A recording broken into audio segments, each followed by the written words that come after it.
warahmatullahi wabarakatuh. Perkenalkan, nama saya Hawa Aulia Wahyudi.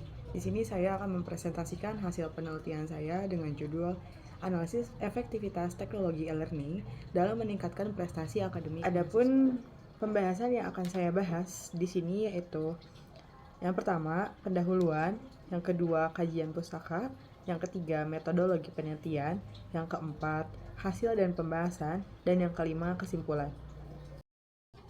Yang pertama ada pendahuluan.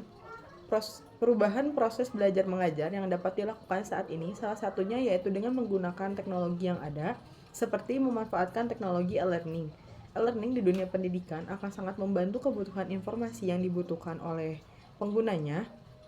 Informasi yang ditampilkan dalam penerapan e-learning untuk pendidikan merupakan terobosan yang sangat strategis dalam penerapan teknologi baru pada kegiatan sistem informasi di dunia pendidikan. Menurut Darin E. Hartley tahun 2001, e-learning merupakan suatu jenis belajar mengajar yang memungkinkan tersampaikannya bahan ajar ke siswa dengan menggunakan media internet, intranet, atau media jaringan komputer lainnya. Selanjutnya ada rumusan masalah. Yang pertama, bagaimana efektivitas e-learning dalam meningkatkan prestasi akademik mahasiswa? Yang kedua, bagaimana persepsi mahasiswa terhadap penggunaan teknologi e-learning dalam proses pembelajarannya? Yang ketiga, apakah dengan pembelajaran menggunakan e-learning dapat mempengaruhi prestasi mahasiswa? Selanjutnya ada tujuan.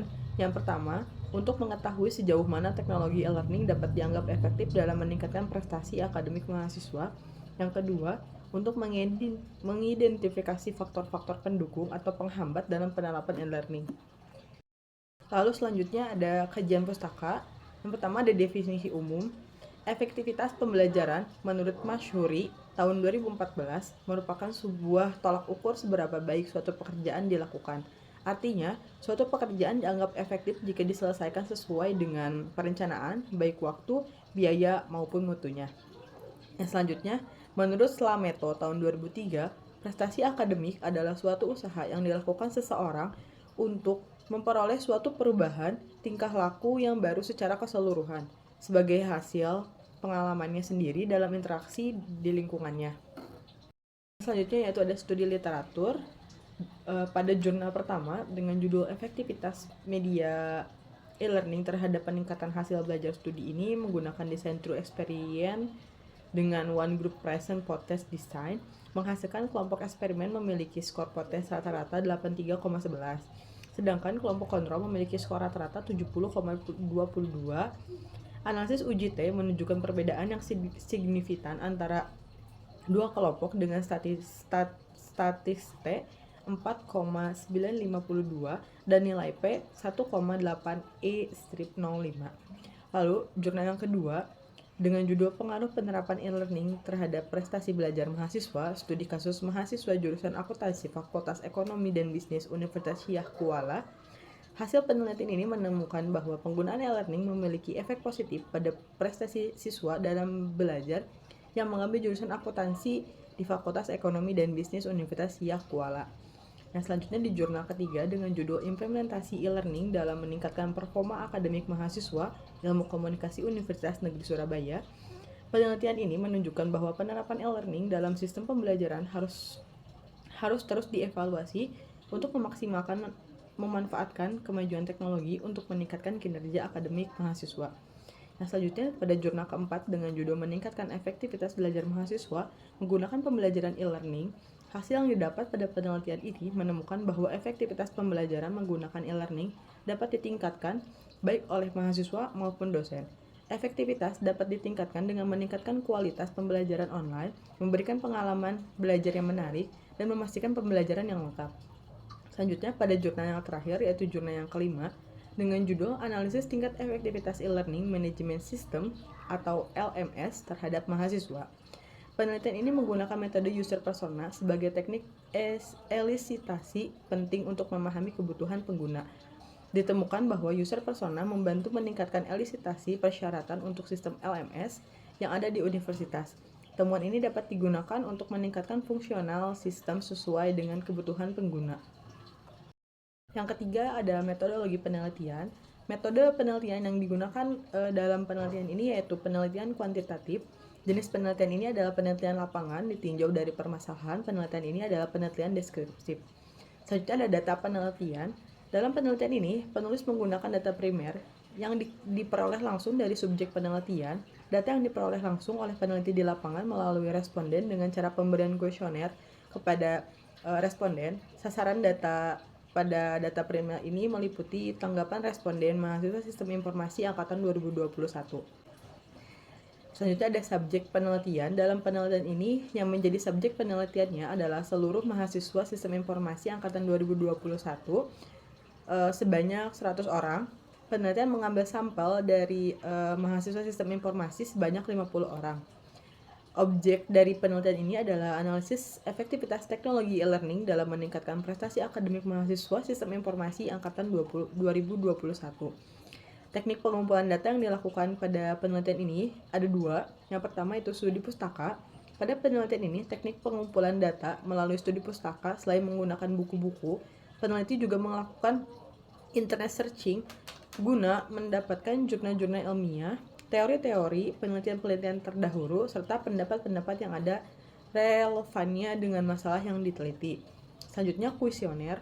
Kuesioner atau angket merupakan teknik pengumpulan data yang dilakukan dengan cara memberikan seperangkat pertanyaan atau pernyataan tertulis kepada responden untuk dijawabnya. Selanjutnya yaitu ada hasil dan pembahasan. Berdasarkan hasil uji validasi, bisa dilihat di sini gambarnya. Dari hasil perhitungan menggunakan SPSS 2,5, diperoleh hasil dari membandingkan nilai R hitung dengan nilai R tabel, dikatakan valid apabila nilai R hitung lebih besar daripada nilai R tabel 0,514. Dapat dilihat pada gambar di atas bahwa 0,63 lebih besar daripada 0,514. Maka ini dikatakan valid. Melihat nilai signifikan dikatakan valid apabila nilai sig lebih besar dari 0,05. Selanjutnya ada uji reliabilitas. Pada hasil uji reliabilitas, case processing summary, hasil di atas memberikan informasi seputar jumlah sampel atau responden yang dianalisis dengan simbol N besar. Pada tabel di atas, jumlah responden yang dihitung sebanyak 50 orang karena semua data terisi atau kuesioner telah diisi semua oleh responden. Maka jumlah valid adalah 96,2%. Selanjutnya, uji reliability statis.